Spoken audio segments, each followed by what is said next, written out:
menjatuhkan pidana kepada para terdakwa. Oleh karena itu, dengan pidana penjara masing-masing selama 6 bulan.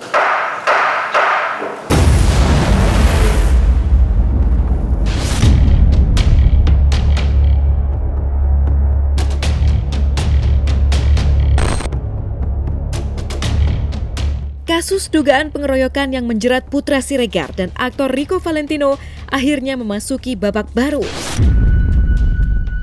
Kemarin, tepatnya pada Kamis 18 Agustus 2022, Pengadilan Negeri Jakarta resmi mengumumkan bahwa Putra Siregar dan Rico Valentino telah divonis penjara masing-masing selama 6 bulan dikurangi masa tahanannya saat ini. Vonis tersebut pun jauh lebih ringan daripada tuntutan dari jaksa penuntut umum yang menuntut agar Putra Siregar dan Rico dijatuhi hukuman selama 10 bulan penjara. Sebagaimana diketahui, kasus pengeroyokan dengan pelapor Nur Alamsyah itu telah bergulir sejak 16 Maret 2022 lalu. Kini Putra Siregar dan Rico pun telah mendekam di balik jeruji besi sejak 12 April. Lantas, benarkah dengan putusan hakim ini, Putra Siregar dan Rico Valentino telah merasa puas dan tak akan mengajukan banding?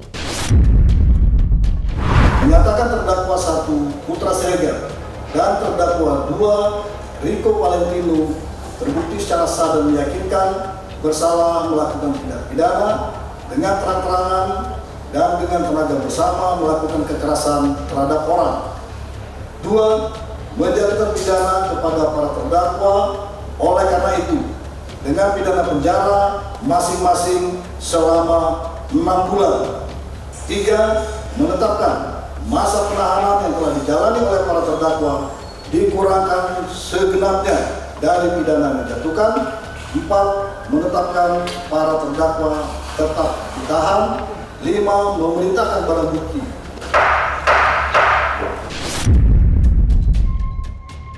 Baik ya, kami akan jelaskan bahwa perkara atas nama terdakwa Putra Siregar dan terdakwa Rico Valentino telah dibacakan putusannya pada hari ini, hari Kamis, tanggal 18 Agustus 2022. Dengan amar putusannya, 1. Menyatakan terdakwa Putra Siregar dan terdakwa Rico Valentino terbukti secara sah dan meyakinkan bersalah melakukan tindak pidana dengan terang-terangan dan dengan tenaga bersama menggunakan kekerasan terhadap orang. Tuntutannya kalau nggak salah 10 bulan ya.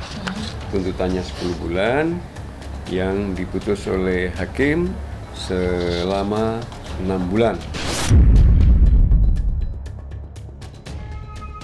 Ada hak-hak para terdakwa terhadap putusan ini, menerima putusan, pikir-pikir selama 7 hari atau melakukan upaya hukum ke tingkat banding. Proses persidangan selanjutnya kita akan jalankan sesuai dengan mekanisme yang ada, tetapi pada prinsipnya Bang Putra Siregar dan Mas Rico Valentino sejauh ini bisa menerima putusan tersebut karena prinsipnya beliau berdua tidak lagi mempermasalahkan tentang siapa yang salah, siapa yang benar.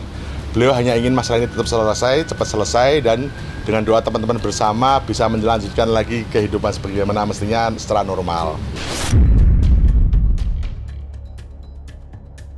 Sementara Putra Siregar harus mendekam di balik jeruji besi selama 6 bulan lamanya, Chandrika Cika, sosok yang disebut-sebut sebagai pemicu pertengkaran, justru memamerkan kebahagiaannya di media sosial.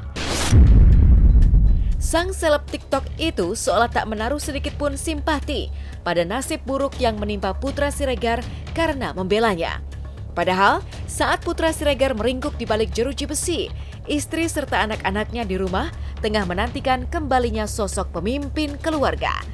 Bahkan anak-anak Putra Siregar pun hingga kini masih terus menanyakan keberadaan ayahnya pulang.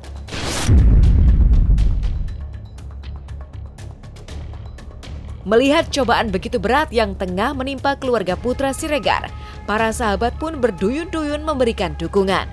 Mulai dari Atta Halilintar hingga Raffi Ahmad pun turut memberikan doa terbaiknya agar segala masalah yang kini tengah menimpa Putra Siregar dan keluarganya segera selesai dengan baik.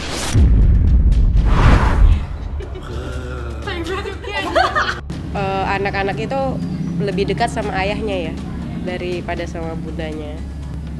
Jadi dia wajar nanyain ayahnya tiap hari. Semua anak-anaknya dekatnya sama ayahnya.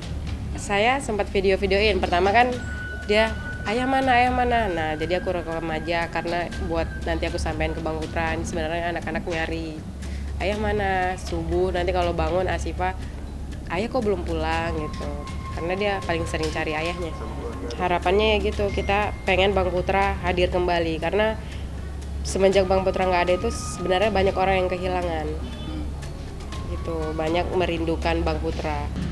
Mungkin menurutku yang di lapangan atau yang bersangkutan lebih mengerti apa yang terjadi dan untuk hukumnya dan lain-lain gitu. Jadi aku nggak tahu banyak lah soal itu, tapi aku cuma tahu keadaannya semoga keluarganya semua diberikan kekuatan dan ketabahan dengan ujian yang sekarang terjadi gitu. Ada masalah didoain aja, semua masalah cepat selesai. Doain aja supaya masalahnya cepat selesai. Terima kasih.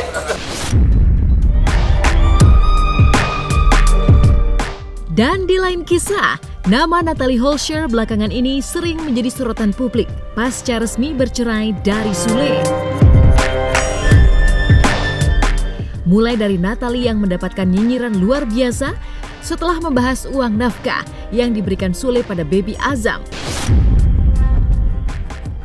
Isu miring tentang dirinya yang disebut hanya mengincar harta Sule hingga perjodoh-jodohannya dengan Ustadz Kashif Khair beberapa waktu lalu. Belum surut isu perjodohan dengan sang Ustadz, Natalie justru kembali dijodoh-jodohkan netizen dengan adik almarhum Bibi Andriansyah, Frans Faisal. Bahkan Natalie pun tampak tersipu malu saat Ria Ricis menyebutkan nama Frans di hadapannya. Tak hanya itu, Natalie pun sempat mengajak Frans untuk video call bersama baby Azam. Lantas, benarkah Frans kini berpotensi menjadi ayah baru bagi Azam?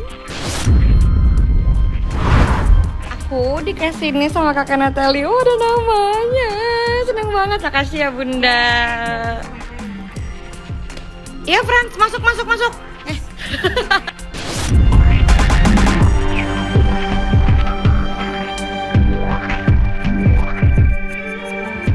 Sekarang tuh lagi rame pada jodoh-jodohin.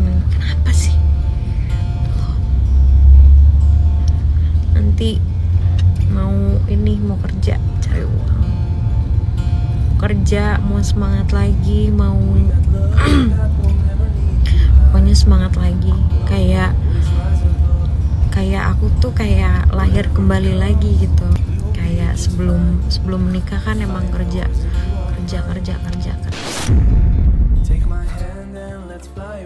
Di sela rumor kedekatan Natalie dan Frans Faisal, ada seorang Marisha yang justru terlebih dahulu dijodoh-jodohkan dengan adik almarhum Bibi Andriansyah itu. Lantas benarkah kedekatan Natalie dan Frans saat ini membuat Marisha Icha cemburu? Apalagi kini diketahui mantan istri Sule itu juga semakin dekat dengan keluarga Frans yang lain, mulai dari Haji Faisal beserta istrinya, hingga Fuji yang kini tampak makin kompak bersama Natalie. Lalu benarkah Marisha Icha merasa terpinggirkan dengan masuknya Natalie Holscher dalam kehidupan Frans Faisal? Apakah hal tersebut membuat hubungan Natalie dan Marisha Icha jadi tidak akur? Tahu nggak? Apa tuh? Perbedaan jam 12 siang sama kamu. Pandu! Kalau jam 12 siang, siangan. Kalau kamu Ya Allah. Saat ini sih aku berpikir aku udah nyaman dan enjoy banget dan trauma aku tinggi banget untuk berumah tangga. Tapi aku tetap harus melanjutkan hidup aku untuk anakku. Anakku juga udah minta ingin punya adik. Sudah deket, The Frans baik. Tapi seperti yang tadi aku bilang kan, Frans kan umurnya di bawah aku. Terus aku juga harus, dan aku melewatinya sudah banyak nih. Terus kehidupan The Frans memang pengusaha, tapi kehidupan pengusaha, ya aku pernah, ya mungkin nggak semua orang tahu ya, kehidupan pengusaha tuh lumayan keras loh gitu. Jadi takutnya kalau dia tidak bisa mengerti, dia akan negative thinking atau apa. susah juga gitu. Jadi kayak harus benar-benar yang cara pikirnya sama, yang dia juga kehidupannya juga nggak jauh-jauh di kehidupan aku.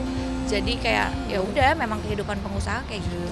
Insya Allah, nggak tahu karena kan jodoh Tuhan yang atur. Kamu merasa malahan tuh Frans jauh lebih layak untuk mendapatkan yang lebih baik dibanding aku. Ya, kalau untuk si Frans untuk saat sekarang belum lah ya, belum. Paling si Frans itu dengan si Natalia itu hanya kerjasama, bikin konten atau bikin ya yang YouTube ya paling itu ya. Belum ada arah-arahan untuk ke jenjang yang lebih apa enggak. Kenapa? Karena Frans masih belum ada terniat untuk nikah, belum ada untuk rumah tangga. Kalian kan tahu kan, sama Pak Haji kan sudah tahu. Pak Haji ini gampang dekat sama orang semua. Sama siapa aja. Pak Haji ini welcome aja semua. Diundang Pak Haji kalau insya Allah datang. Kalau ke rumah Pak Haji datang semua diterima. Datang ke toko Pak Haji sini diterima kan? Ada masalah. Jadi Pak Haji itu istilahnya fleksibel aja. Bergaul aja dengan siapapun. Ya. Asal tujuan orang itu baik, asal orang itu baik, ya Pak Haji bergaul aja. Kedekatan mereka itu semata-mata karena ya orang pihak sana baik, mungkin dia menganggap kita juga baik. Itu aja sih. Just be with me. Just be with me.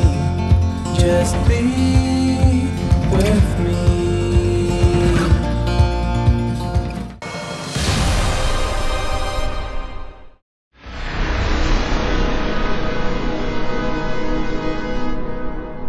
Jadi jangan lupa untuk subscribe Cumi Cumi.